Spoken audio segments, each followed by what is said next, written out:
Hello, you wonderful people, and welcome to another episode of Not Too Comic Book. This being a show where I talk about TV shows that are adaptations of comic books. For today's episode, I'm going to talk about the latest episode of Doom Patrol. Interesting things went down this episode, so let's break some things down. We get the other side of last week's episode, whereas everything was inside of Jane's head last episode. This time we see what Vic and Rita were up to. And their whole situation involves them dealing with a guy named Ernest, who is also known as the Beard Hunter, who is the weirdest and probably the most disgusting thing. Just that whole thing of him reaching in, getting like Niall's hair out the sink and eating it, just like, that makes my skin crawl. It's that's pretty damn disgusting. It's just one of those things that makes your skin crawl, dude. His whole thing, it's interesting though, like the whole thing is like he eats hair so he can track people down. No matter where they are across time and space, he can find someone. And it seems like it doesn't stop there because obviously he absorbs like one hair, like facial hair from Cyborg. I even love him licking his lips and even Cyborg being like, yo, you better back the hell up. You better back your ass up, his words verbatim. And it's so interesting because it seems like even inhaling that one hair, which it doesn't seem like he has to eat it as long as he gets it in his system because he ended up inhaling it through his nose, it seems like he knows everything there is to know about you. It makes you wonder, does the more hair he eats from you or consumes, because it's essentially consuming your essence. And I guess like even 1% of your essence from one hair is enough to kind of lock into everything that is who you are. Well, because I guess he even said, like, when he was eating Niles, that basically, like, he didn't, basically almost alluding to he doesn't have to indulge. So the thing is, like, does it last longer, the connection, the more hair he eats?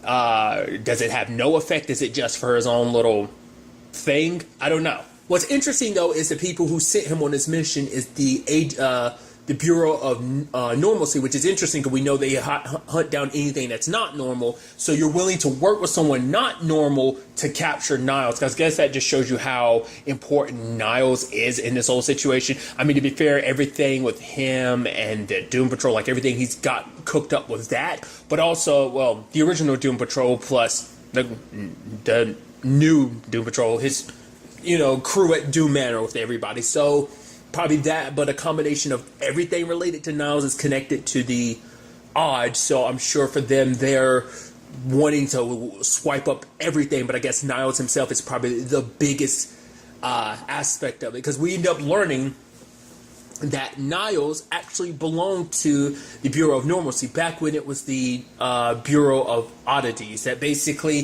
they gathered and examined like the odd things, whereas they now like are all about hunting everything that was odd. Before, they used to embrace everything that was odd. And him as an explorer and everything, where he ends up meeting this primitive woman, and it seems like she's almost got like this immortality situation going on. It never really clicked in my head. It should have been key signs here and there, because like Niles, like at least the puppet show that Mr. Nobody put on, well, Fox had put on, it showed kind of a puppet of Niles, but he kind of looked the same age that he does now, which is like, man, does no one age in this series? I mean, I guess no one, because like when you actually look at everyone, like everyone in this series hasn't aged. Jane didn't age because of her situation. Larry didn't age because of his situation. Same thing for Rita as well. So it's just kind of interesting. And it never really clicked in my head to think like, oh yeah, Niles must have some immortality thing going on too, because he looks exactly the same, maybe a little older than who he was back in the day, but that was him in like 1913, 1914. Well, 1913 to 1916, he looked pretty much the same. So it's just, something's definitely going on there. But obviously he spent time with this primitive woman. Obviously it seems like she's able to summon that creature that looks like a bear slash wolf that has antlers and fangs. It's like, what that's about. Because even Niles is like, I still don't understand this whole situation. Because it seems like she belonged to a tribe, but it seems like most of her tribe has been wiped out. But it seems like she was the only one that was there in every generation, because of something about her makes her special. Maybe she would, maybe it's a situation of like, maybe it's not necessarily that she's part of the tribe. Maybe she is, but I was like, maybe she's like a god or goddess or something like that amongst her tribe. Who knows? We don't know how much Niles actually really discovered and understood about her, because even he admitted, like, oh, I don't understand anything about her. Though he did end up falling in love. They were there for each other when they both got sick, and at one point in time, it seemed like they were making love, and I'm like, whoa. Not what I was expecting from the story, especially because the way things started, because it was like, oh, you're keeping me like a pet. These people, they were humans, not animals, just left to decay, and she actually helped him give them a proper burial. Because I guess because of her own experience of watching so many people die, maybe that's just how they handled the dead in the past, but they were kind of intruders, they were hunters, so that's probably one way of her looking at it, like, oh, they deserve this. But seeing like the way Niles reacted made her go like, okay, so I'm going to treat them the same. She's probably thinking like, oh, I'll treat them the same way I treat my people. So, but what's interesting too is obviously like he ends up meeting up with his friend Alistair again. It was like, oh, I thought you were dead. I thought you were dead. And it's like, oh, I know about the hairy woman that you got close to. Because obviously this is around the early 1900s. It's the World War had started. World War I had started while Niles was away. And so that's why they switched over from oddities to normalcy. I guess because of just like the crazy nature that the world was in, kind of seeing how destructive things can be. I guess it's maybe like they didn't want to let such dangerous things end up in humans' hands. I guess that's why everything went down with World War II. Like how Niles basically snuck into his lab, caused problems, the situation that gave birth to Mr. Nobody. So maybe that was him acting on behalf of the Bureau, because he ended up, for one, killing his friend. That just shows you how important this woman was, that he didn't want her to become, be put in danger. So he ended up throwing his book in the water as well, his notes on everything, and he went back and told the Bureau of Normalcy, like, there was nothing there. And so I guess he stayed there to kind of keep up this, thing of like, I guess it was his way of protecting things. Like, probably little by little, he probably tried to protect people from the inside, and it seems like that was kind of his main thing. Like I said, I guess because like over the years, maybe he's collected and helped, shelter a lot of like things out of the norm, out of a lot of odd things or beings, so that maybe that's why they want Niles. Maybe because that woman, whoever she is, maybe she's still alive. I mean, because we do know that she is kind of immortal, whatever. It's kind of sad that Niles kind of had to just leave her behind, but obviously it was to protect her. So it's like, I mean, that was over a century ago too, which does make the question. It makes you wonder: is she the reason why Niles is not aging, or did he find a way to make himself not age? Because the way the conversation goes with Mr. Nobody, because Mr. Nobody's rummaging through his mind because he's trying to find out some secrets. In particular, it seems like she's the secret. Why? I guess because she's essentially the fountain of youth. She is immortal, but obviously there's more to her. Like, there's something very, very, very special about her. And the fact is, Niles recognizes it. I mean, because he spent, 3 years with her. So there's no telling what other wonders he witnessed that she's capable of. We kind of talked about it a little bit, but we never really got any exact details. So there's no telling what she's capable of. It's like, why does Mr. Nobody want to take an interest in her? I have no idea. We can figure why the Bureau of Normalcy would, but Mr. Nobody, I don't know. But it seems like it's such a big secret that Niles is willing to even throw the team under the bus, because it's like, at first it's like, oh, they're stronger than you think they are, but I don't care what you do to them. I won't let you beat me, and I won't let you get the satisfaction of breaking me. And he's like, there's the Niles, I know, kind of showing his willingness to kind of sacrifice people if it's necessary for what he wants. I think that might be what Mr. Nobody is kind of getting at.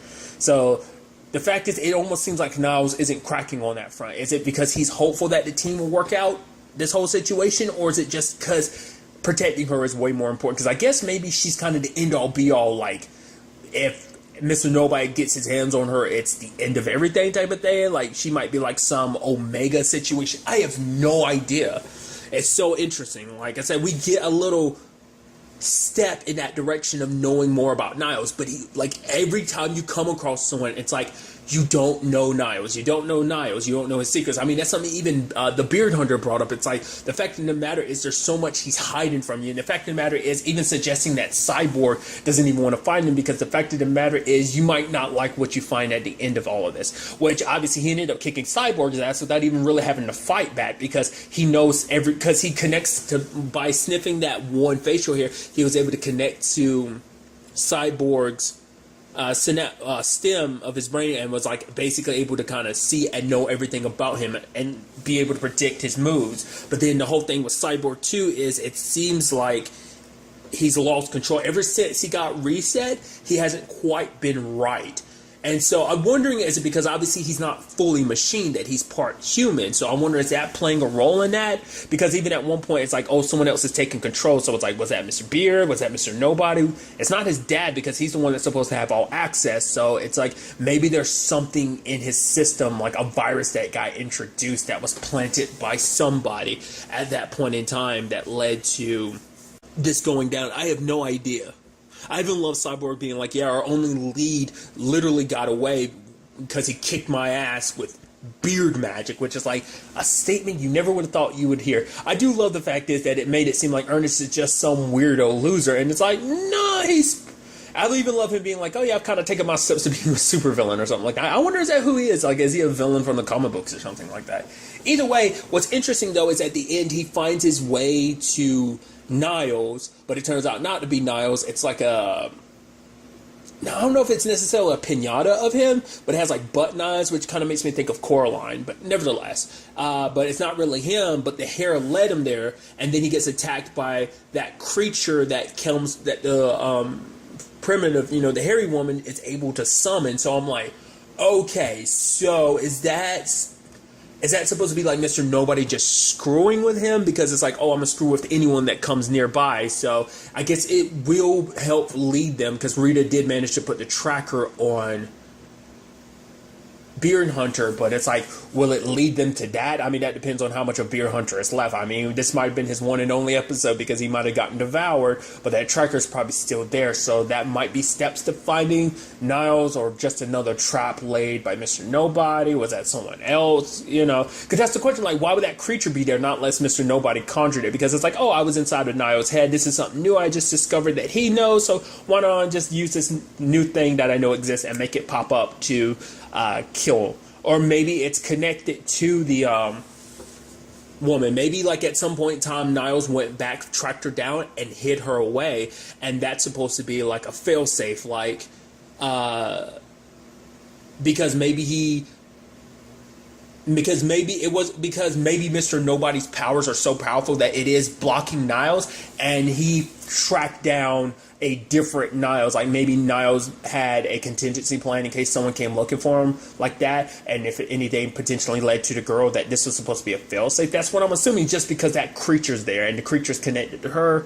So it's going to be interesting to see about that. But obviously everything is going on with Cyborg too, like what that's all about, because Cyborg doesn't even want to get his dad's help, because it's like, my dad, and him, obviously, like, it's like, no, Niles is so different. It's like, maybe, and different in a way that you just don't know, because like everyone's under the impression like, oh yeah, none of this would be happening if the chief was here. The chief would know what to do. He's such a good but it's like, obviously, like, they are still in the dark a lot about the chief, and so are we. It's hard to say if the chief's actually a good person. It seems like he has the best of intentions, but who's to say what sacrifices he hasn't been willing to make for the sake of, it seems like it all stems back to her. Any sacrifices he has made has been for the sake of tracking her down. So, and obviously, Cyborg doesn't want to tell the team about him kind of going a little out of control, because it's just going to feed more into the whole painting of, of James, and he doesn't want them looking at him like that. He's like, I'll figure it out,